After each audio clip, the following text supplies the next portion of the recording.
Welcome to the Deep Dive. We're here to take sometimes dense, complex theories and research and really break them down into clear foundational knowledge for you. And today we're tackling something truly significant. We're diving into schizophrenia. It's one of the most serious, definitely one of the most expensive, and honestly, still quite mysterious groups of disorders in mental health globally. Absolutely. And the scale is it's vast. The WHO figures suggest around 45 million people worldwide are affected by this spectrum. And importantly, our source material stresses right off the bat.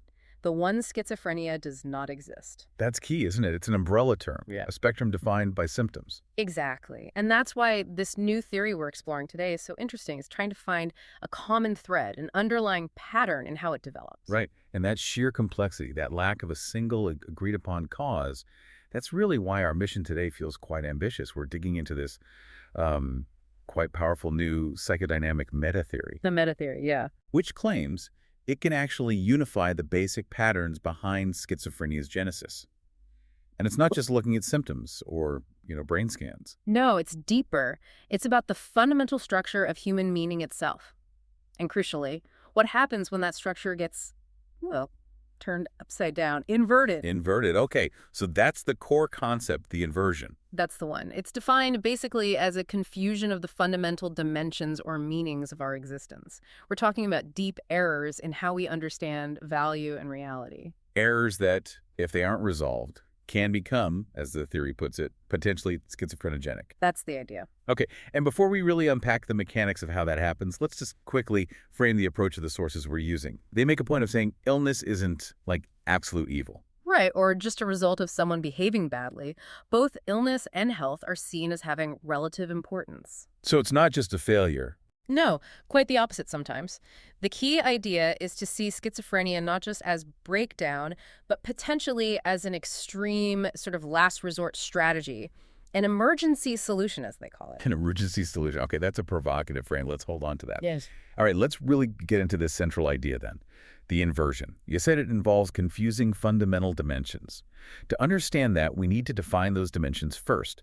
The theory talks about three guiding concepts for existence, for the psyche: the absolute, the relative, and nothing, or zero. Exactly. These are like the fundamental ranks of meaning in our lives. So first you have the absolute A. This is first rank. It's the unconditional, the unearned, the intrinsic value.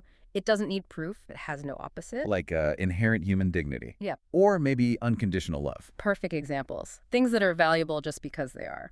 Then you have the relative as a second rank. It's conditional, it's earned, it's temporary, it's necessary, but its value is always relative to something else. Okay, so this is where things like success, health, maybe possessions, performance, that kind of stuff lives. Precisely. They're important, but only in relation to other factors or goals. And finally, there's nothing. Zero. Third rank. This is non-existence, non-meaning. The absence of being. Got it. Absolute, relative, nothing. AR, zero. So an inversion is just mixing these up. Basically, yes, treating the relative as if it were absolute. Or maybe even treating the absolute as if it were merely relative or nothing, confusing these fundamental ranks. And you said this confusion is everywhere. Oh, it's incredibly common, ubiquitous, really, especially in culture, ideologies, even personal beliefs. But the theory focuses on when something relative, something second rank, like wealth or maybe physical fitness or perhaps social status, gets absolutized. Treated as the ultimate first-rank value. Exactly. When that happens, it transforms into what the theory terms a strange absolute. Strange And so- absolute. yeah. And strange because It's it's at a place. It's wearing the clothes of the absolute, but isn't actually it. That's a great way to put it. It carries this heavy claim of absoluteness, demanding total allegiance, but it doesn't have the, let's say, philosophical substance to back it up. And that must make it inherently unstable. Right. Problematic. Hugely problematic. Yeah. Because it is an inverted value, it's fundamentally insecure. It can't tolerate anything that contradicts it or questions its supreme status. So it has to negate or exclude anything that threatens it? Immediately, which means the essay instantly creates rigid black and white thinking, these all or nothing complexes. Okay. So if, say, Success becomes my strange absolute. Then failure isn't just a setback, it becomes absolute nothingness. It's perceived as total annihilation. And that sets up this terrifying underlying existential threat in a person's life. Anything less than absolute success feels like death. Wow, okay. And these strange absolutes, these essays, they then start driving how we think, how we feel, our identity, which leads us to the internal stuff, Yeah. the it and the strange self, S. How are those different? Good question. They're related but distinct. The it is described as the more general, sort of unspecified cause of something happening. Think of it as a strange, independent entity acting on the person. Like an external demand, an ideology pushing in, Yeah. a family complex. Exactly. Something that evokes these strange, second-rate realities, distorted ways of seeing the world. It operates more externally or generally, but when that external pressure or ideology gets fully internalized. Becomes part of the person's own operating system. Precisely. When it starts functioning as a personal, internal regulating center within the individual, guiding their thoughts and feelings from the inside, then it becomes the strange self, SS. So the SS is like my own personal version of the strange absolute, my internalized it. You've got it. It's an internal operating system based entirely on these inverted values. And both the SA and the SS, they construct these entire second-rate realities like false internal worlds that the person feels absolutely compelled to live inside. That sounds incredibly isolating, incredibly stressful. Yet you mentioned the theory suggests people are often initially drawn to these inversions. Why would anyone fall for that? It's the lure of counterfeit certainty, I think. The essay offers this feeling of importance, of security, even if it's false. Imagine feeling generally conditional, like your worth depends on things. Like performance or Yeah. approval. Yeah. And then you identify with something that feels absolute, a powerful group, a demanding achievement, a rigid belief system. For a short time, it gives you a taste of the absolute. Ah. So the relative thing you've latched onto feels unconditional. The demanding thing feels like your true self. Exactly. The relative is experienced as absolute. The conditioned feels unconditional. The strange thing feels identical to your actual self. The source material even compares it directly to the high you get from addictive drugs. A powerful rush of identity and certainty. But it's fleeting, and it's based on a lie. And the long-term cost must be huge. If you're relying on a counterfeit absolute, you're not developing your actual self. You're accruing deficits. Massive deficits, absolutely. In the long run, the person becomes, well, relative, secondary, entirely dependent on that essay for any sense of worth. And this leads to the core insight of the theory about schizophrenia's fundamental pattern. Okay. It's defined by a series of these profound inversions. The source calls them the victories of the non-personal over the personal. Okay, unpack those victories. That sounds really significant. It's a powerful summary. There are 4 core inversions listed. First, a victory of the relative over the absolute. Second, a victory of matter over spirit. Third, a victory of objects over subjects. And finally, the ultimate one, the victory of the strange over the self. Wow. Okay, let's pause on one of those. Victory of matter over spirit. What does that actually look like for a person? How does that philosophical idea translate into real distress? It means the person fundamentally loses their status as a primary subject. If matter wins, you end up defined solely by your body, by your measurable functions, your performance, your social role. All second-rank material things. Exactly. You're no longer valued simply for being who you are unconditionally. Your value comes entirely from doing or having or fulfilling a function. This is what the theory calls the loss of human priority. So instead of being a unique individual with inherent worth, You become like a mechanism, an object, something that just has to fulfill specific conditional assignments and roles dictated by whatever strange absolute is in charge. so the foundation is this deep conflict. The person did not grow up as a subject, as a unique individual, but as an object. That links perfectly into thinking about the life story, the biographical pathway. It really does, because the theory argues this whole story often starts way back, pre-birth even, or certainly in early childhood. It's determined by the parents' attitudes, specifically the absolutes they operate from. Right, so the inversion gets passed down in a way. It's the primary mechanism for transmission. If the parents are grounded in what the theory calls the actual absolute, things like unconditional love, acceptance, valuing the child just for being. Then the child gets the foundation they need for their self to develop freely. Exactly. But if the parents are operating from a strange absolute essay, maybe perfectionism is their god, or extreme obedience, or maybe material success. They transmit that conditionality to the child. It creates a kind of cage. A cage is a good metaphor. They're placing conditions on their love, on the child's very right to exist comfortably. And this fundamentally prevents the free, natural development of the child's actual self. It lays the groundwork for later distress. Okay, to really get the danger here, Yeah. we need to be clear on what that actual self is supposed to be. What are its characteristics? You said it's meant to be indestructible. Yes, that's a key quality. The actual self is the unique, individual, first-rate core of who we are. It's inherently independent at its deepest level. It's seen as something absolute, even sacred or holy. And lovable unconditionally. Critically, yes. Yeah. Unconditionally lovable, indestructible, and this is important. It's a present, a gift. It's given at birth. It doesn't have to be earned through performance or compliance. The self is meant to just be and grow freely, drawing strength from the true absolute, without conditions. But when parents are running on a strange absolute, they're treating something relative, like being good or being smart, as if it were absolute.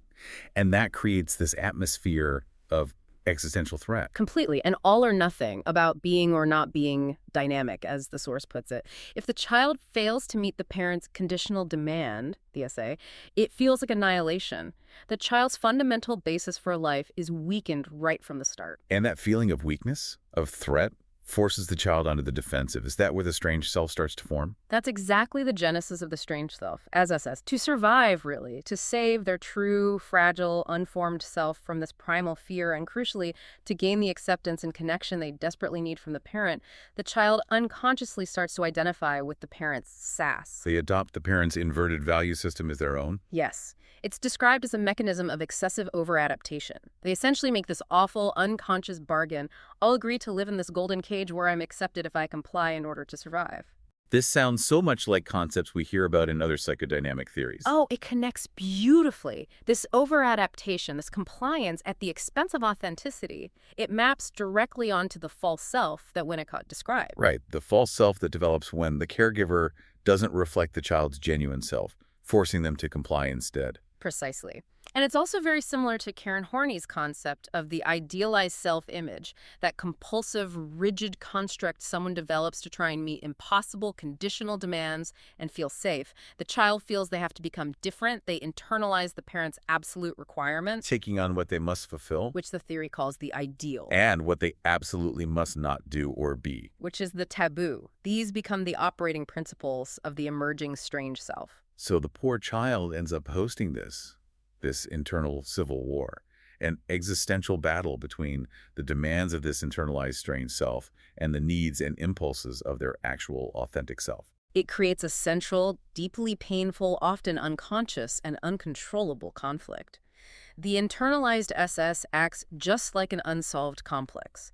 The source uses the vivid image of a cuckoo egg laid in the nest of the psyche. Something foreign, taking up space, pushing out the original inhabitants. Exactly. It suppresses and pushes out the child's own authentic parts, feelings, and needs. The child isn't master in their own house anymore. Their innermost being is shared with something strange, something demanding, often something quite hostile to their true nature. They might even unconsciously grow to despise their own authentic self for having to give it up just to get conditional approval. And this internal setup often leads to the child being used, doesn't it? Misused as an object. Very frequently. Used as an expedient to fulfill the parent's needs or stabilize the family system. This is where we clearly see the dynamic of parentification. Ah, yes, the child who has to act like the parent to their own parents, taking on impossible adult roles and burdens. They're absolutely overloaded, existentially denied their right to be a child, to be their first-rate self. And this state, this constant internal pressure of paying tribute to the SS, continues, often for years, until the internal strength just runs out. The resources are depleted, and that's what triggers the crisis and falling ill. The breaking point. The breaking point. The crisis erupts when that central conflict, the battle between the actual self wanting to emerge and the SS demanding absolute compliance with its many musts, especially that core one, you have to be good and you can't be bad, just becomes unbearable. The source compares it to a swimmer just constantly kicking to keep their head above water. Yeah, and they're just exhausted. They can't do it anymore. And interestingly, the crisis doesn't only hit when the person's coping mechanisms fail. Sometimes it happens when the person actually wants to stop playing the game, right? When they try to break free from the SS requirements. That's a really crucial point. The source notes this can be a positive crisis, paradoxically. A flicker of the actual self saying, no more. a desire for autonomy finally breaking through. But the experience of that moment must be utterly terrifying. Oh, absolutely. Because the whole system starts to decompensate. The carefully constructed SS identity is threatened. The person feels thrown right back into that terrifying all-or-nothing existential threat they experienced as a child. The internal tension feels like it could literally tear them apart. The actual self is pushing. The SS structure is cracking. And it's right here, in this moment of unbearable tension, that the unconscious steps in with this incredibly costly strategy. The emergency solution at one's own expense by disease. Oh, yes. The theory posits that the unconscious, in a desperate attempt to preserve some form of self, makes the person ill. They sacrifice their health, a vital part of their functioning ego, to gain protection from the crushing, impossible demands of the strange absolute. And to get an alibi. An unconscious alibi, exactly. The underlying unspoken logic goes something like this. I really absolutely should meet the impossible requirements of the essay, but you see, I can't because I'm sick. The illness becomes a shield, a lifeline even. That is just a staggering paradox. The illness protects the person from being destroyed by the essay's demands. But only by keeping the underlying conflict alive and unresolved. Wow. Yeah, it's profound. The illness buys the person a certain kind of grim stability. It lessens the immediate unbearable pressure from the essay. By taking this incredibly hard, self-damaging path, sacrificing functional health, social connection, maybe sanity itself, they avoid what feels like the big death. Which is the existential annihilation they associate with losing the SAS structure, the only identity they think they have. Exactly. They are, in effect, playing dead to survive, as the source puts it. They gain permission to fail, permission to withdraw, permission to not meet the absolute demand, something that was previously forbidden. But the terrible price is that the illness itself ensures the strange absolute continues to exist in the background. Because the core conflict, self versus SS, is never truly fought and won in favor of the actual self. Which must create a huge fear of recovery, too, right? If I get better, I have to face those demands again. Absolutely paralyzing. The illness becomes a trap, but also a refuge.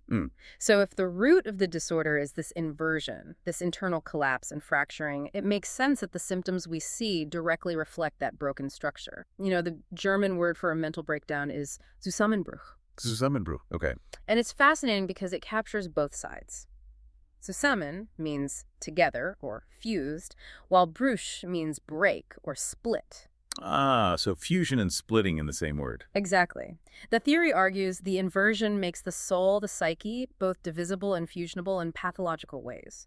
It fundamentally damages the absolute indivisible sphere of the person. Okay, so the single unique subject gets shattered internally. What are the main fault lines? What are the structural levels where this splitting occurs? The theory highlights splitting in primarily three critical areas. First, and most fundamentally, there's the split between the actual self and the strange self, SS. This is what leads to de-individualization. The indivisible person literally becomes divisible. No longer a whole integrated individual. Right. Second, you see splitting within the strange self-complex itself. It gets fractured into its component parts. The pro-SS part. That's the idealized must-be part. Yes, the part that drives compliance with the essay's demands. Then there's the contra-SS part. The forbidden taboo part, everything the essay rejects. Exactly. And finally, the 0S part, the aspect of the self that feels like nothingness, totally excluded or negated by the all-or-nothing logic of the essay. And the third level of splitting. Splitting between different strange selves if the person has internalized multiple, potentially conflicting essay demands from different sources. Wow, okay. So the internal landscape is just fragmented, which means the person must be constantly caught between extreme opposing forces, like being pulled apart, hence the fusion and splitting phenomena we see. Precisely. You see these swings between extreme mergers or rigid one-sidedness, that's the fusion aspect, or conversely, extreme isolation, disintegration, chaos, that's the splitting aspect, the normal fluid connections between mind and body, between self and other, between subject and object, they get either pathologically fused or completely severed. And this is where that concept of reification comes in. Yes, exactly. People can start to feel or act like inanimate objects, rigid and lifeless. And conversely, internal thoughts, complexes, or even actual objects can take on a life of their own, perceived as persons or agents acting upon them. It's like R.D. Laing described the person feels trapped in this psychological no man's land, oscillating wildly between total self-isolation and complete, engulfing merger with the demands of the outside world or the internalized SS. This fundamental instability, this fragmentation, it must be why the experience is so often described as deeply paradoxical, right? What the source calls the paradox of existence in schizophrenia. Absolutely. The inner world becomes rife with these unbearable paradoxes because the person is trapped within a system of contradictions that completely lacks a meta level. A higher perspective from which to see the contradictions. Exactly. The source uses the analogy of an old story about a snake with two heads. Both heads might be speaking the truth from their own perspective, but the center, the body where they connect, is a lie, a contradiction. These paradoxes feel existential and completely uncontrollable because the contradictory demands themselves have been taken as absolute. And the source mentions schizophrenic art often lacking a horizon. Yeah, it's a fascinating visual metaphor. The lack of a horizon represents the missing meta level, the absence of a stable, overarching perspective that could relativize the warring contradictions below. The subject has no external reference point, no firm grain from which to say, wait a minute, both of these absolute commands cannot be true at the same time. Something's wrong with the system itself. Okay, so drilling down now. How does this core philosophical confusion, this lack of a meta level, translate into a specific recognizable symptom like, say, delusion? Delusion arises, according to this theory, because the person is no longer judging themselves, others, or the world from the primary first-rate perspective of their actual self. Instead, their judgment is entirely filtered through the distorted foreign lens of the strange absolute essay, or the internalized its. So the content of the delusion directly reflects whatever relative value got wrongly absolutized. Precisely. For instance, if the core essay that took over was an absolute demand for total responsibility and moral perfection, Then any perceived failing leads to the delusion of guilt. Yeah. That irrational, crushing sense that everything bad is my fault. Exactly. Or conversely, if the essay was an absolutized, idealized self-image, I must be perfect, powerful, special, then the delusion might manifest as megalomania, this grandiose belief that must be maintained at all costs to avoid collapsing into the nothingness side of the essay. And the source draws this really provocative line between individual delusion and the structure of society itself, suggesting that ideologies, because they claim absolute truths, are themselves inherently, to some degree, delusional. And they encourage delusion in individuals. That's a key structural point in the theory. Ideologies, by definition, often involve inversions, taking relative ideas, political systems, economic models, social values, and treating them as absolute truth. This provides a ready-made framework of inverted thinking where contradiction is forbidden. The person already caught in the grip of an internal SS finds fertile ground here. They can no longer deal factually or objectively with things. Everything becomes personal, loaded, absolute, because their psychological center has been compromised, perforated by the essay. Okay. And what about hallucinations, particularly the common acoustic ones, hearing voices? How does the theory explain those? It links hallucinations primarily to this altered state of perception stemming from the fractured self. Acoustic hallucinations, the voices, are thought to develop through the internalization of absolutized figures or demands from the person's life.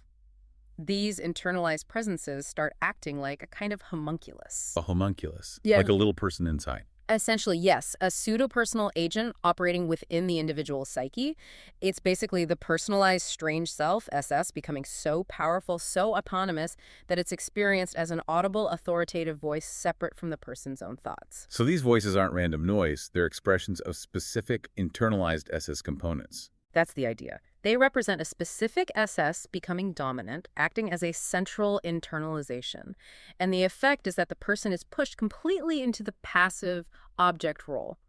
When they report, it commands me or it threatens me, right? They are, according to this theory, literally describing the perceived voices of introjected people, demands or prohibitions that were absolutized, loved too much, feared too much, hated too much, and whose damaging, inverted patterns were transferred onto the person and now speak from within. So the strange self has become personalized and audible. While the actual self has been depersonalized and silenced, this creates the perfect internal environment for things like command hallucinations to emerge. You know, one of the things that really stands out about this psychodynamic theory is how it aims to integrate rather than replace existing models. It positions this core concept, the inversion, the confusion of A, R, and 0, as a kind of common denominator. Yeah, it offers a potential explanation for why some of those well-observed phenomena occur.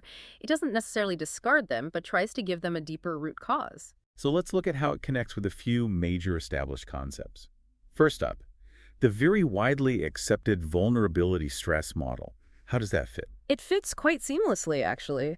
The vulnerability stress model, just to remind everyone, basically says that a pre-existing vulnerability combined with environmental stress can trigger psychosis. Right. So in this inversion theory, the vulnerable spheres are understood simply as those areas of the person's self that have already been penetrated, weakened, or fractured by the influence of a strange absolute SA early in life. Okay, so the vulnerability isn't just biological, it's this pre-existing structural weakness caused by the SA. Exactly. And stress, then, is conceptualized primarily as the imposition of external SA demands the relentless pressures, requirements, and expectations from the environment, or the internalized SS, that the already weakened person simply can no longer compensate for or fulfill. And the psychosis itself is the breakdown, the collapse under that pressure. Precisely. It's seen as the acute phase, the break-in of something exterior and foreign into one's own experience, as the source describes it.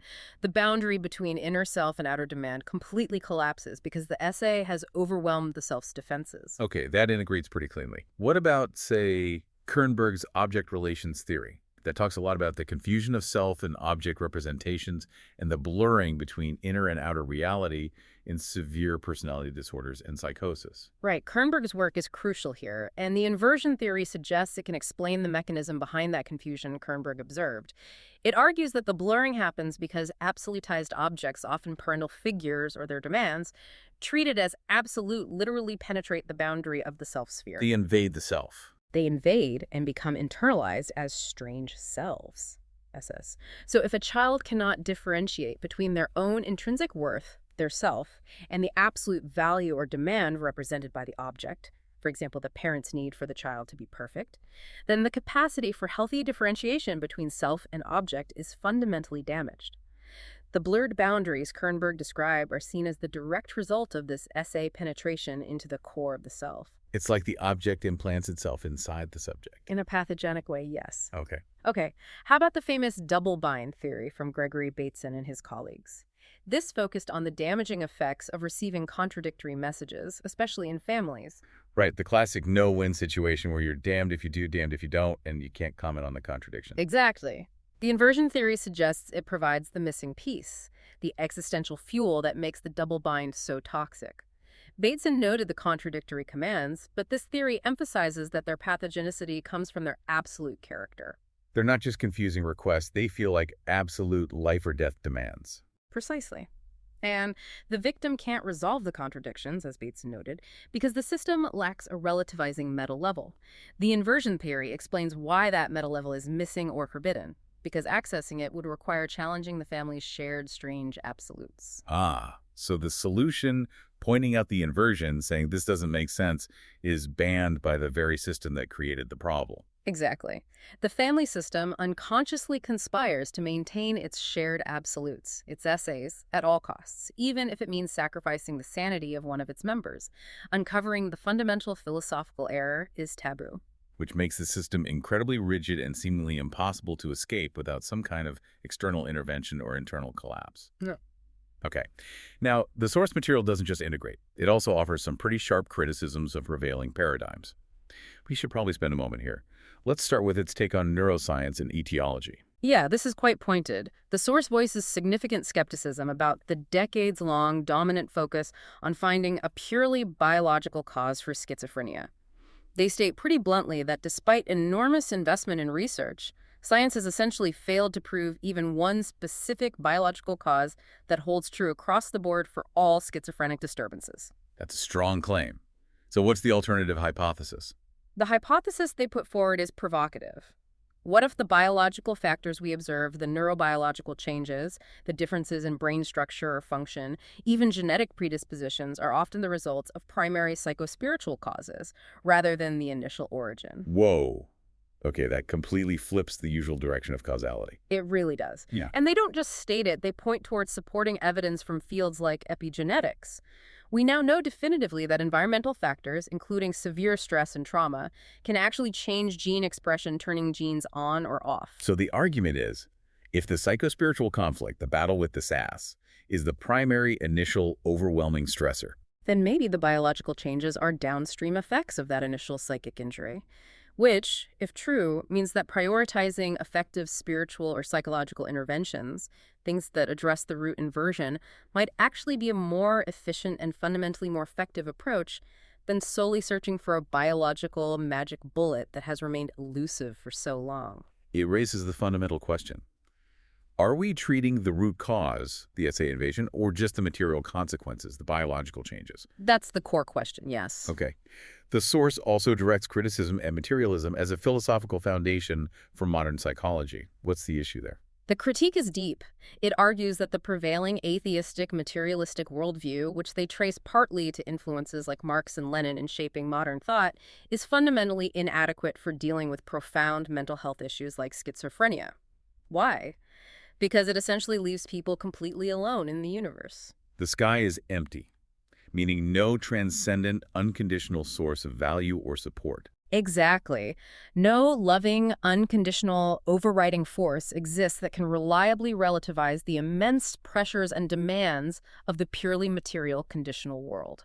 And this premise, the source argues, is ultimately too exhausting, too one-sided and short-sighted for deep healing. Why is it exhausting, specifically for someone struggling with an SA? Think about it. If only matter and measurable action have real meaning, the core of materialism, then a person's worth must ultimately derive from their functionality, their efficiency, their performance. Things the SA already absolutizes. Precisely. Materialism reinforces the essay's logic. If a person becomes ill, dysfunctional, unable to perform, then within a purely materialistic frame, they risk losing all inherent worth. They're forced to carry the crushing existential burden of creating and maintaining their own value entirely through achievement in a performance-obsessed world. This is exactly the trap the strange absolute sets. And that's where that quote comes in, the Edward Abbey quote about growth. Yes, growth for the sake of growth is the ideology of a cancer cell. It's used powerfully to critique this relentless, often unexamined societal absolutization of progress, efficiency, and performance for their own sake. Okay. Finally, how does this theory critique classical psychoanalysis? The main criticism here centers on the lack of a concept of transcendence, the lack of a first-rate positive absolute in the Freudian framework. Freud famously suggested that seeking objective meaning in life was itself a sign of illness. Because for Freud, objective meaning didn't really exist. Right. So the source argues that traditional psychoanalysis, while valuable in exploring the dynamics of the psyche, tends to focus primarily on what this theory considers second-rate processes, the id, the ego, the superego, without a solid conceptual grounding for the first-rate self, the core of unconditional worth. And why is omitting that first-rate self seen as particularly problematic when dealing with severe disorders like schizophrenia? Because therapies that rely mainly on building up ego strength, the ability to cope, manage reality, delay gratification, are likely to overwhelm people suffering from deep psychotic fragmentation. Their ego is already fractured, compromised, and often colonized by the strange self. Yes. They need something more fundamental first. The argument is yes.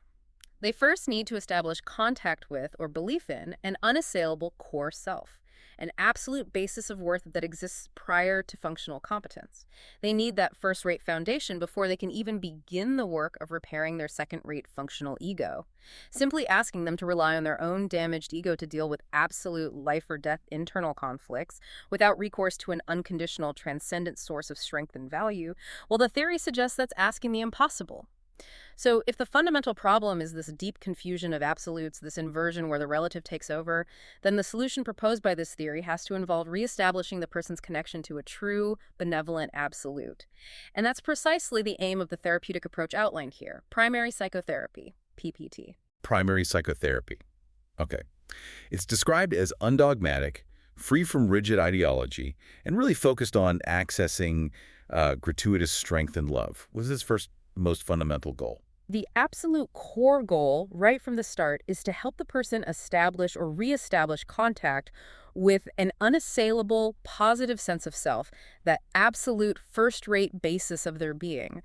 And crucially, this comes before focusing heavily on building up the functional ego strength that many traditional therapies prioritize. So it doesn't demand a lot of preconditions, like you don't have to be capable of deep analysis or rigorous behavioral training first. Exactly. PPT aims to provide the strength and acceptance first. The idea is that the foundational strength and love come primarily from the absolute, however the person conceives it, not initially from the patient's own effort or the therapist's techniques alone.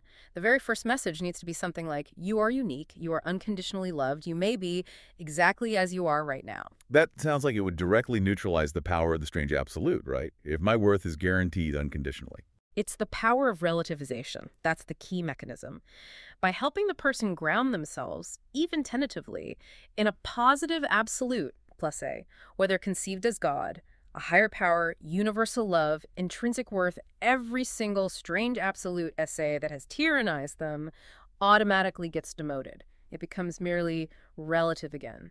So all those internalized musts, I must be successful, I must be perfect, I must be mature, even I must be perfectly healthy, they lose their absolute grip. Instantly.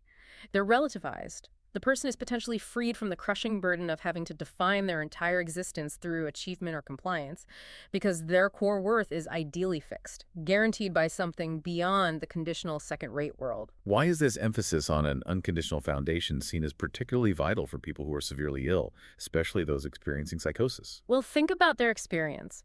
People who have become psychotic have often, maybe consistently, experienced their immediate human environment, family, society, as fundamentally unreliable, conditional, judgmental, perhaps even actively destructive to their sense of self. They've lost faith in human connection, maybe even in themselves. Deeply. So they desperately need a foundation, a source of strength and value that feels absolutely solid, unconditional, and cannot be taken away by human failure or external circumstances.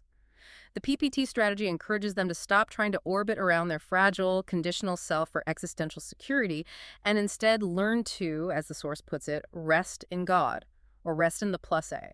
Find a center outside the chaos of the essay demands. Exactly.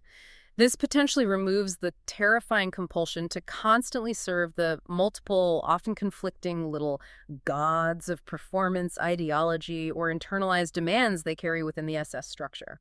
Real freedom starts, the theory suggests, when you find a god or an absolute that demands nothing in return for your sheer existence. The theory also suggests, quite radically perhaps, that PPT relativizes the symptoms themselves. They aren't just seen as the absolute enemy to be eradicated. That's another critical shift in perspective, yes. PPT encourages viewing both health and disease as ultimately relative conditions, not absolute states of good or bad. Symptoms like splitting, withdrawal, even delusions or hallucinations in some contexts are not just seen as pathology. They are also acknowledged potentially as having been a progressive step in a difficult journey. Progressive? How so? Progressive in the sense that they might have represented the only way the person could find to protect a tiny flame of their authentic self. The symptom might have been the allowed emergency solution that, however costly, prevented total annihilation by the essay's demands during an unbearable crisis. So the goal isn't just symptom removal at any cost. Not solely. It's also about understanding the symptom's history, its protective function, even if maladaptive now, and accepting it as part of the person's story of survival. This allows for a more compassionate and less terrifying approach to recovery. Okay. And in terms of accordance and methods, you said PPT is integrative. It uses tools from other schools. Very much so. It explicitly states it can incorporate methods from behavioral therapy, systemic approaches, analytical insights, humanistic techniques, but only after applying this crucial primary layer of relativization. It ensures that the goals of these therapies, like better functioning or insight or behavioral change, are not themselves turned into new absolute demands. They remain secondary to the primary goal of establishing the unconditional self. Precisely. But what's perhaps most distinctive and maybe challenging to some conventional views are the specific methods PPT highlights that focus directly on human connection, embodied care, and spirituality methods designed to counteract the deep objectification inherent in the essay experience. You mean things like the explicit mention of professional cuddle therapies or therapeutic touch? That seems unusual in standard psychiatric literature. It is unusual, and deliberately so. The source material emphasizes these because they represent essential, often overlooked curative tools. They aim to transfer a sense of basic, nonverbal security, warmth, and acceptance, precisely what was often brutally missing or conditional in the patient's early history. So these physical or connection-based affirmations are seen as directly therapeutic. Yes, because they demonstrate unconditional positive regard in a tangible way. They communicate that the body itself is safe, worthy of care, not just an object to be controlled or perfected. They directly address the victory of object over subject inversion caused by the SA. The idea is to use all available psychically relevant aspects, mind, body, spirit, connection, to help the person reestablish that foundational, first-rate, unconditionally valued self. Blessing the patient, praying for them with permission, these are also mentioned as valid tools within this framework. Wow. This has been an incredibly rich and really quite profound deep dive into a very comprehensive meta theory. Let's try and bring the key threads back together for you, the listener. Okay, so we started with the core problem. The inversion of fundamental meanings, absolute, relative, nothing, AR0. This mistake creates the conditional, demanding, strange absolute, ASA. Which then often gets transmitted in childhood, leading to over-adaptation and the development of the internal hostile strange self. Right. Then, when the pressure from the SS and its impossible demands becomes unbearable, the person hits a crisis. This is often unconsciously resolved through the emergency solution at one's own expense by disease. Where the person sacrifices their health, their functioning, to gain protection and an alibi, essentially preserving the perceived self defined by the SA, but at an enormous cost. Exactly. And the symptoms we see, like splitting, paradox, delusion, hallucinations, are understood as the direct logical consequences of living within this fractured, contradictory internal system dominated by absolute commands and lacking a resolving meta level. And the proposed path towards healing, primary psychotherapy, PPT, shifts the focus. It argues against relying solely on building ego strength first. Instead, it prioritizes establishing or reconnecting with an unassailable, unconditional self plus A. Because it's only from that secure first-rate foundation that all the second-rate earthly demands, pressures, and even symptoms can be effectively relativized, freeing the person from the tyranny of the many musts. Which leads us to one of the source's most striking, maybe even unsettling, final insights. It suggests that many people we consider clinically healthy Might actually be carrying more severe inner splittings, more unresolved contradictions from internalized SAs than some individuals who have received a diagnosis like schizophrenia. How can that be? Because they've managed to avoid the acute psychological crisis, the breakdown, by choosing what the source calls a life that is all the way adapted and inauthentic. They conform completely, suppressing their actual self entirely to meet the demands of societal or familial essays, rather than risking the suffering and chaos that comes with resisting or breaking down. So we solve the problem, but at the expense of ever living a genuine life, making them perhaps philosophically more inverted than the person whose system finally collapsed under the strain. It's a deeply challenging thought about authenticity versus adaptation. It certainly puts a whole new lens on how we define functional versus authentic. And that brings us perfectly to our final provocative thought for you, the listener, to take away and mull over. We learned today that individual delusion in this model stems from absolutizing the relative, treating conditional second-rank values as if they were ultimate unconditional requirements for existence. And we shared that pointed quote from Edward Abbey. Growth for the sake of growth is the ideology of a cancer cell. So think about the common societal absolutes that seem to define so much of modern life. What cultural musts are constantly pushed on us, or maybe that you push on yourself? Things like relentless progress, constant self-improvement, quantified performance metrics, achieving financial maximization, maintaining a perfect online image. Ask yourself, are these truly absolute values, or are they relative goals that we, individually or collectively, have allowed to become strange absolutes? And if they are relatives treated as absolutes, what kind of subtle or maybe not so subtle collective delusion might they be fostering in our society, in our workplaces, in our own daily lives? We encourage you to explore your own internalized many musts. What are they and where do they come from? Thank you for joining us on the Deep Dive. We'll see you next time.